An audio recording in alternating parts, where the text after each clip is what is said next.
just called Clay, and yes, that's the next question I'm going to talk to you about now. The Clay Mathematical Institute, you're going to tell us about the Clay Mathematical Institute, all right. but then the Clay Mathematical Institute has neither confirmed nor denied that Dr. Enoch Opeyemi has officially solved the problem, simply saying it does not comment on solutions to the millennium problems. I want you to tell us about the Clay Mathematical Institute, and tell us about, because this is part of the controversy, and tell us about why all this controversy. Oh, it's simple and straightforward. Well, the first question the BBC journalist presenter put to me is that, am I not sensing some traces of or elements of racism? When was this interview conducted? That was around November 16th. Was it 16th or 18th? Here in Nigeria or abroad? No, just through a Skype. Okay, through Skype conversation. Am I not sensing some element of racism? I said, well, I couldn't confirm it then, and I was quiet about it. Why was I silent about it? Well, because the Vienna conference would be releasing the documents, the solution to the general public by 1st of December. Okay. Eventually, they have done. They have done before. The one you were talking about that went viral. Yes. They eventually released the solution, the paper, on Amazon before December 1st.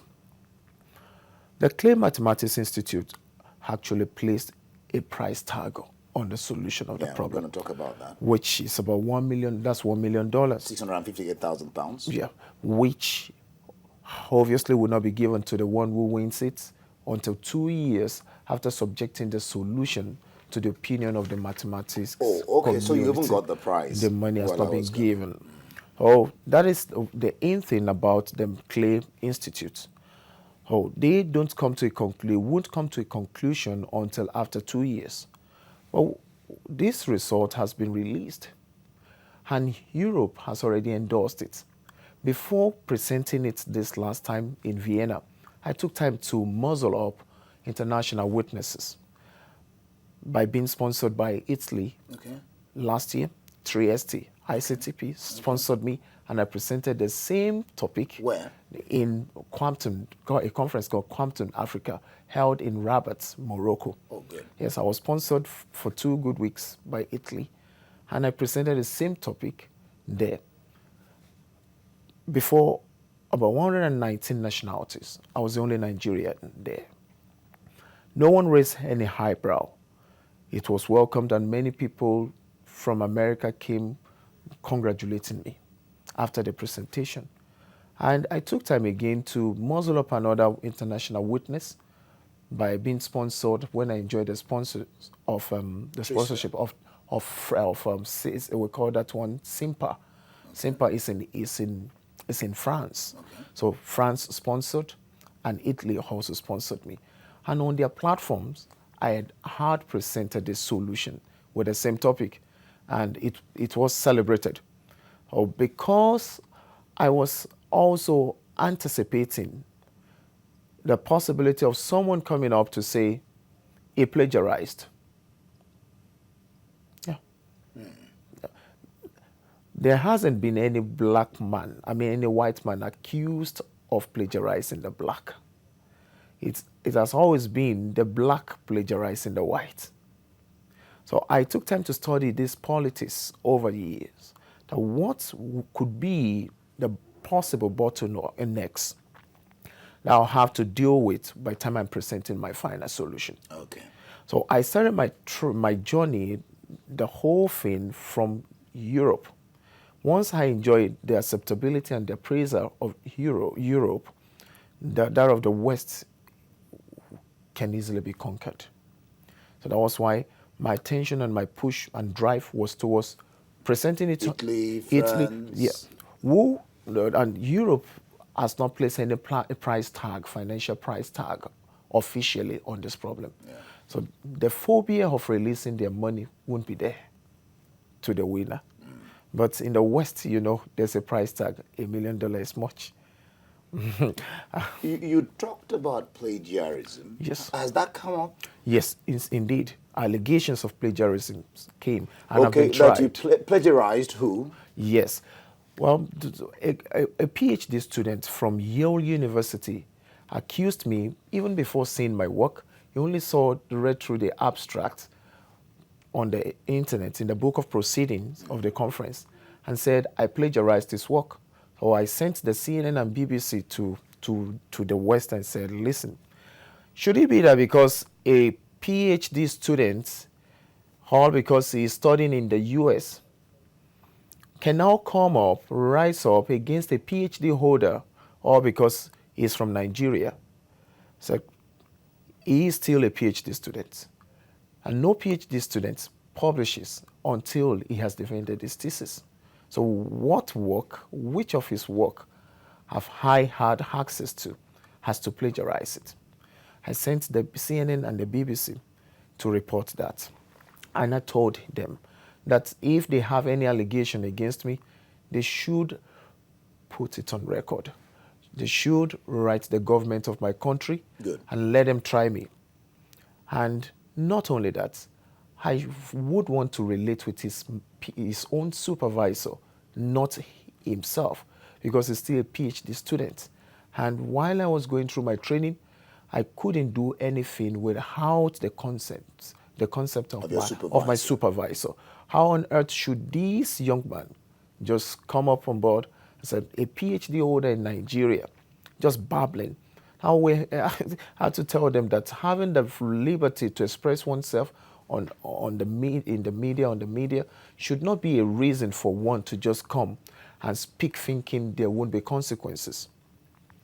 I told BBC and CNN that, and I think they must have communicated my information in my message to him.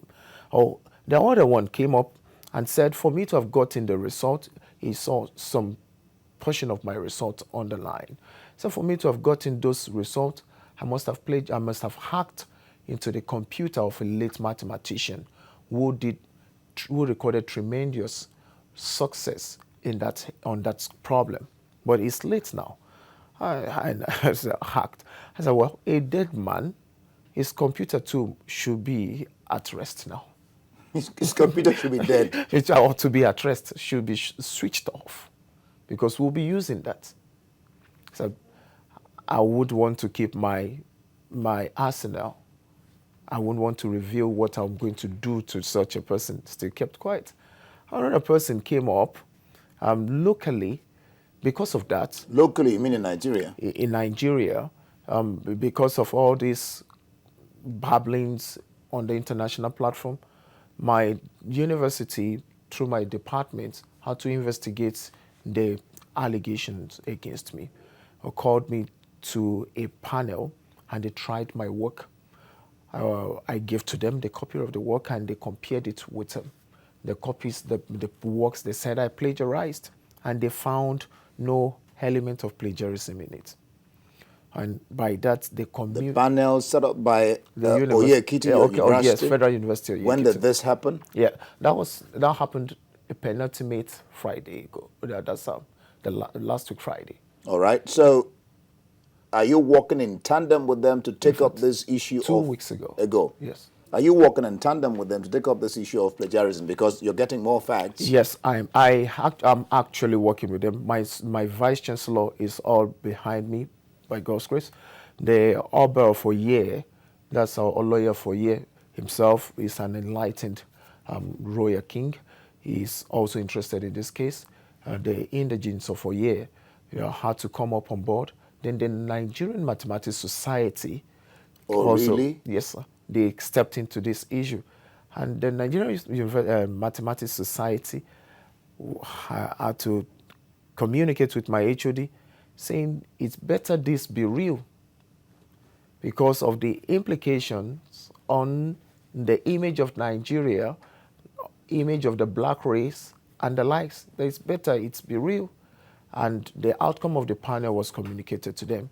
And the NMS, we call it NMS, Nigerian Mathematics Society, advised that I should publish a disclaimer because they did it to the extent that my academia page, they went and put under my name as though I am the author of those publications, papers published in 1941 when I was not yet born, 1941, 1971. They said I claimed I was the one who wrote those papers. And I wouldn't know how they were able to hack my academia account. It has been that terrible, very criminal, yeah. And the NMS told me, go publish a disclaimer, which I did two Mondays ago. Not last week Monday, the Monday before the last. The NUJ had to set up a press conference for me in Ekiti. Okay. At the request of BBC and CNN. No, hold on. Yeah. The NUJ, yeah. Nigeria, yes, sir, had to set up a press conference for you. Yes, sir. At the behest of BBC and CNN. Yes. That's interesting. Yes, they did. And they had to listen to my claims. And while going there, I had to go with my parchments. And the projects I've been supervising since 2008 on this topic. I had to go with that. And I went with my parchments and all my workings in 2 big bags. I went there. And I went with these international witnesses I have. The proceedings of the conference sponsored by Italy and the one for France, I had to present those stuffs before them. Now, look, I'm not just, this is not my first time doing this work. I've been doing it for the past 7 years. And I was said that my department communicated the university, and my department has also communicated the NMS concerning the outcome of the panel, investigatory panel. And the truth remains this. For me to have presented my work in Vienna, there are softwares by which you can check plagiarism. And I actually, it's interesting that I'm actually reading this through Daily Mail Online. Yeah. Excuse me. It's such a pity you can't see, but I can see your work here. I can see it. This is an international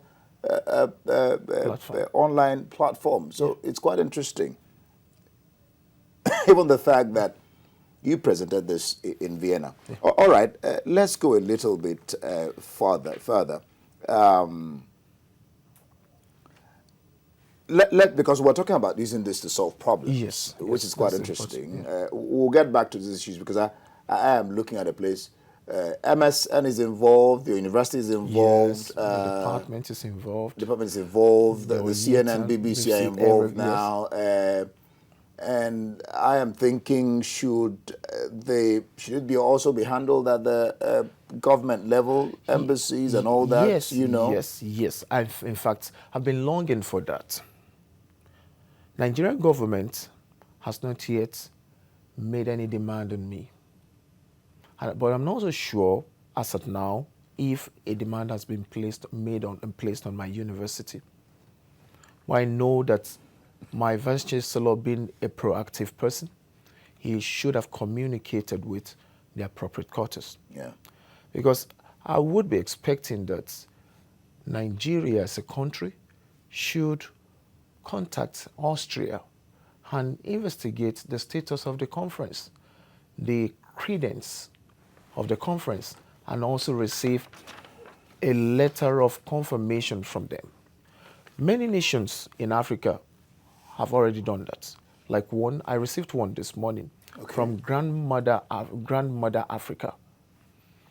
It's like an online platform, news platform, and they took the pains to reach Dr. Nina Ringo, the Russian mathematician. The Russian mathematician in Vienna. Yes, but a Vienna citizen, but trained in Russia. They took time to reach her and to confirm the status of the problem. And if you check online, you get to see, I forwarded some stuff, that it has been solved. Okay, well, I've just been told I have, let me get this out. Okay. Is it true that you have been, no. I'm also informed from studying, researching about you, that you have succeeded in inventing methods of tackling vandalism. Yes. Vandalism. Yes. That's definitely good news for Nigerians and the government. Talk to us about it. Are you talking about vandalism pipelines. Gas pipeline. Talk about Nigeria as a country has about 666 kilometers crude oil, petroleum product line, pipeline. And in all, Nigeria has about 5,001 kilometers pipeline, be it for gas and be it the one for petroleum products.